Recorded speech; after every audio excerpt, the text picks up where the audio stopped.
សំឡេងស្គរខ្មែរចូលបន្តិចទ្រុកខ្មែរលូតលាស់ខឹមខ្មែរបន្ថែម melody beat hip hop ចូលធ្ងន់ yeah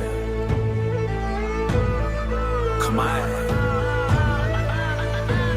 from the roots to the future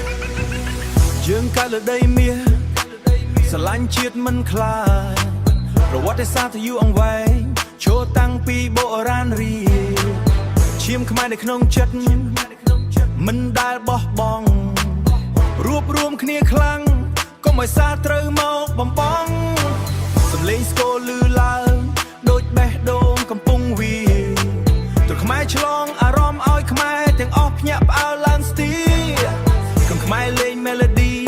ប្រាប់ថាយើងមិនធម្មតាខ្មែររួបរวมគ្នាអនាគតភ្លឺច្បាស់ចំកណ្ដាលផ្កាខ្មែររួបរวมយើងឈ្នះចិត្តមួយសំឡេងមួយសំឡេងមួយយើងឈ្នះកាន់ដៃគ្នាមិនថាអ្នកណាយើងឈ្នះខ្មែររួបរวมគ្នា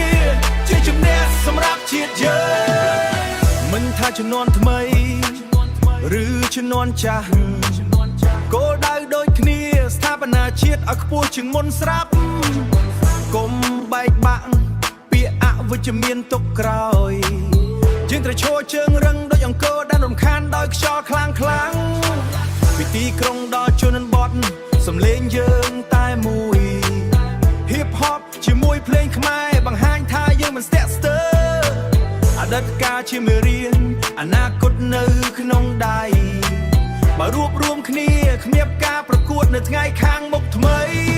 គឺខ្មែរ solo បន្តិចទ្រុកខ្មែរយឺត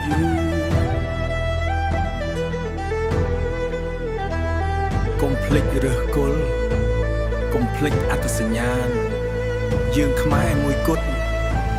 ចិត្តរឹងដូចថ្មភ្នំខ្មែររួបរวมយើងឈ្នះកម្លាំងមួយជាតិមួយ